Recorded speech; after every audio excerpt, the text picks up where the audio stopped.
antes de que los niños ricos dejen de ser niños y descubran las drogas caras que aturden la soledad y enmascaran el miedo, ya los niños pobres están aspirando pegamento. Mientras los niños ricos juegan a la guerra con balas de rayos láser, ya las balas de plomo acribillan a los niños de la calle. Algunos expertos llaman niños de escasos recursos a los que disputan la basura con los buitres en los suburbios de las ciudades.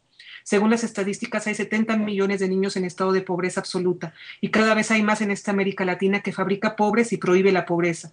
Entre todos los rehenes del sistema, ellos son los que peor la pasan. La sociedad los exprime, los vigila, los castiga. A veces los mata, casi nunca los escucha, jamás los comprende. Nacen con las raíces al aire. Muchos de ellos son hijos de familias campesinas que han sido brutalmente arrancadas de la tierra y se han desintegrado en la ciudad. Entre la cuna y la sepultura, el hambre o las balas abrevian el viaje. De cada 2 niños pobres, uno trabaja, deslomándose a cambio de la comida o poco más. Vende chucherías en las calles, es la mano de obra gratuita de los talleres y las cantinas familiares, es la mano de obra más barata de las industrias de exportación que fabrican zapatillas o camisas para las grandes tiendas del mundo.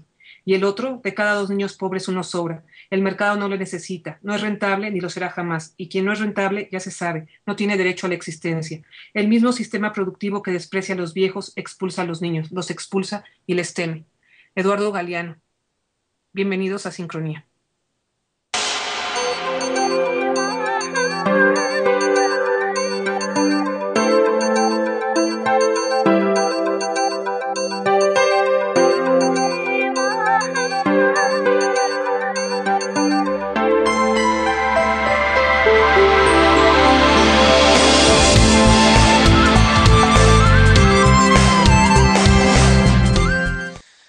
Buenas noches, hoy es jueves 6 de febrero, bienvenidos a Sincronía. Muchas cosas están pasando en nuestro país, ya parece que el clima está totalmente templado con miras a la primavera y estamos en el llamado comercialmente mes del amor y la amistad, ¿sí?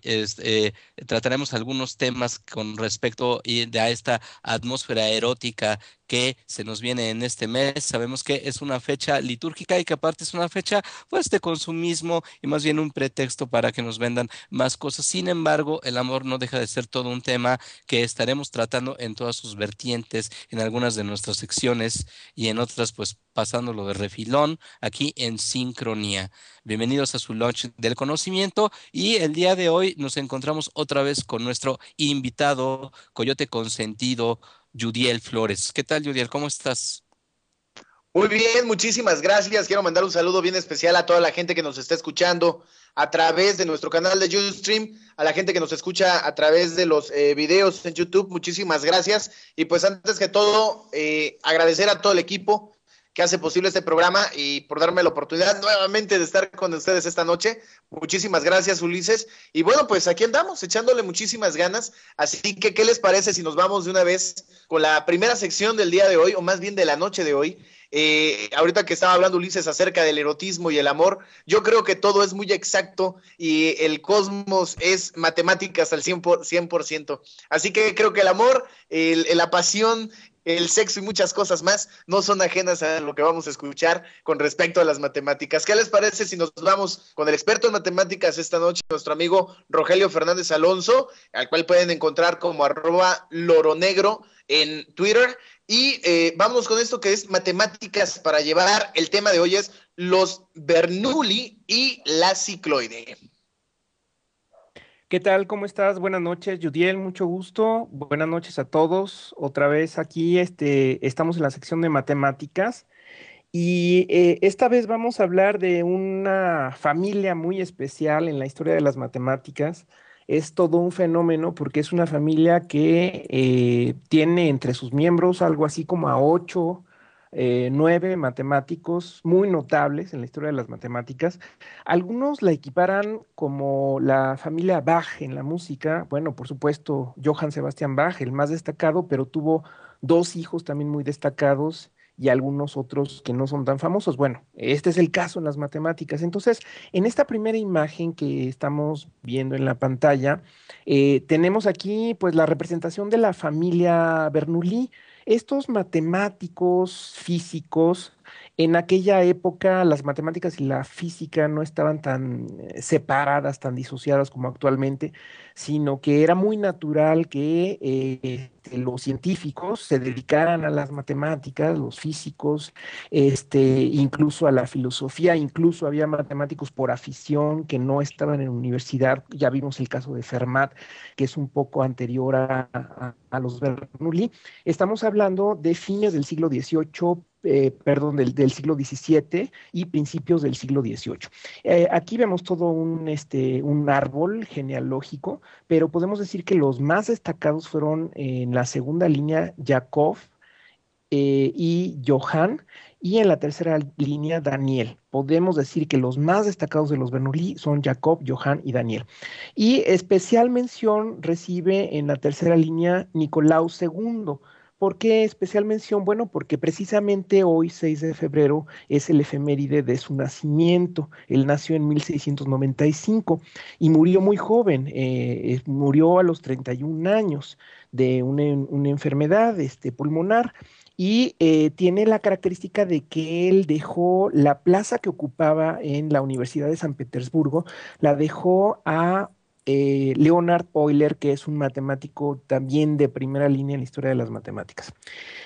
Bueno, sucede que en la historia que les voy a contar brevemente, Johann Bernoulli, que es el que aparece en la segunda línea de este árbol genealógico, planteó en el año de 1696 un problema.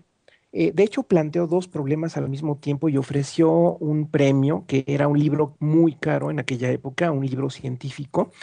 Y entre los dos problemas se encontraba el problema de la braquistocrona. Podemos ver la segunda imagen donde aparece un aparatito de madera donde se ven tres trayectorias entre un punto que está arriba y un punto que está abajo. El problema de la braquistocrona es un problema en realidad de física. Dice que la braquistocrona sería la trayectoria que debe realizar un cuerpo, digamos, podemos pensar en una pelotita de metal, que vaya desde arriba hacia abajo, jalada por la fuerza de gravedad, pero que lo haga en el menor tiempo posible. De ahí viene el nombre de braquistocrona. Braquistos quiere decir corto y cronos quiere decir tiempo. Entonces, no es una línea recta. De hecho, ya había la idea de que primero había que bajar un poquito en vertical y luego como que compensar la trayectoria. Y ese fue uno de los problemas que planteó Bernoulli. ¿Quiénes estaban en aquella época dispuestos a resolver este problema? Bueno, pues estaban nombres que tal vez les suenen más a los físicos, pero que son grandes nombres. Newton, Leibniz, Halley, el del cometa Halley, Gregory, Huygens, que estudió cuestiones de óptica, L'Hopital, el de la famosa regla del L'Hopital en cálculo, Hooke, que estudió el resorte, en fin. Es una pléyade de físicos, matemáticos, astrónomos. Sucede que pasaron 6 meses, pasó un año y no se resolvía el problema, hasta que Halley, que era amigo de Newton, fue a visitarlo. Newton ya tenía por aquella época como 60 años y un poco distraído le dijo, bueno, pues vamos a verlo. Pues resulta que lo resolvió en unas cuantas horas, cosa que no habían podido hacer otros miembros de aquella ilustre pléyade, y lo mandó a la Royal Society, que era la sociedad matemática inglesa de aquella época, y Bernoulli, al ver el problema, que por cierto no lo firmó Newton, dijo, este problema lo resolvió Newton por la elegancia de su solución, y dijo una famosa frase que dice, por las garras reconozco al león. Ahora, ¿cuál es la solución de ese problema? Para finalizar, pasamos a la imagen número 3. La solución es una curva, una trayectoria que se llama la cicloide. Esta curva cicloide tiene la característica de que se puede dibujar de una manera pues muy divertida. Imaginen ustedes una rueda, que es la que está apareciendo ahí en la pantalla, un círculo, y en un punto específico del círculo, digamos que fijan, lo pintan de blanco un punto de una rueda, digamos, de coche, y se fijan el punto qué trayectoria recorre a medida que la rueda del coche va rodando sobre el piso. ahí se ve claramente que hay una trayectoria roja, que es la que va siguiendo este punto que está fijo, que está pintado de manera fija, y va haciendo una trayectoria. Esa trayectoria se llama cicloide y por supuesto tiene unas ecuaciones muy específicas que por cierto encontró Newton en su solución elegante que alabó Bernoulli, y esta curva es precisamente la trayectoria que satisface el problema planteado por Bernoulli, es decir, la cicloide es precisamente la braquistocrona. Hola Rogelio, muchas gracias por estar aquí con nosotros. Hola Pues Marta, buenas noches. lo que me acabas de, bueno, lo que nos acabas de contar, pues trastoca un poco lo que tenía en mi cerebro sobre la línea, o sea, lo que se necesita, el tiempo más corto para, ¿qué camino más corto debe seguir para unir a dos puntos? Pues yo siempre había sabido que era la recta. Y, pero por lo que estaba leyendo un poco para entender tu tema, decía que no importa, que el problema no es que nada más sea la longitud de ese punto al punto B, sino la velocidad de la partícula. Pero incluso así, ¿por qué no sigue siendo la recta? Perdón, a lo mejor estoy haciendo una pregunta muy tonta, pero no entiendo por qué hacer esa curva y no la recta. No, ¿por qué? ¿Me puedes explicar? Te digo, a lo mejor estoy muy tonta y no te entendí, pero es que lo que yo también leí aquí no me queda claro por qué no puede ser la recta. Sí, es que el caso de la recta es una cuestión puramente geométrica, es decir, si planteamos en una hoja de papel, en un plano, dibujamos dos puntos con lápiz, un puntito por aquí y otro puntito por allá, y planteamos cuál es la curva que tiene menor longitud entre los dos puntos, o sea, es una pregunta puramente geométrica, en efecto, es la línea recta. Claro que ahí tiene sus variaciones, porque en una esfera, pues ya no es una recta, es lo que se llama una geodésica o un meridiano, pero eso es simplemente hablando de distancia. En este caso, el problema que planteó Bernoulli es físico, es decir, está tomando en cuenta la caída de los cuerpos que son atraídos por la fuerza de gravedad de la Tierra, es decir, está tomando en cuenta esta fuerza de gravedad, tomando en cuenta esa fuerza de gravedad y suponiendo que no hay fricción, porque casi siempre los físicos para modelar las situaciones físicas suponen que no hay fricción, no hay fricción, pero sí existe la fuerza de gravedad. Entonces eso añade una situación especial y por esa razón es que la respuesta no es la recta, sino es esta curva de la que hablé. Entonces, la fuerza de gravedad, cuando va cayendo el cuerpo, la fuerza de gravedad hace que si se va en línea recta se tarde un poco más. En cambio, al hacer esa pequeña curva, eso recorta el tiempo. Exactamente. De Ok, hecho, este dispositivo que ok, apareció en la figura, pues es un ya. dispositivo que se puede hacer el experimento con unas canicas. Se pueden soltar las tres canicas al mismo tiempo y se ve claramente que en el caso de la recta, pues llega después, precisamente por eso, por la fuerza de gravedad. Oye, Rogelio, ¿y se ha hecho este experimento? Porque sí, como dices, ya veo que los físicos siempre hacen todo como si todo estuviera en un laboratorio, como que si no existieran muchas variables. Pero ¿se ha tratado de hacer ese experimento con fricción? Bueno, si añades otra variable, otra situación, entonces el problema es una variación, pero es distinto.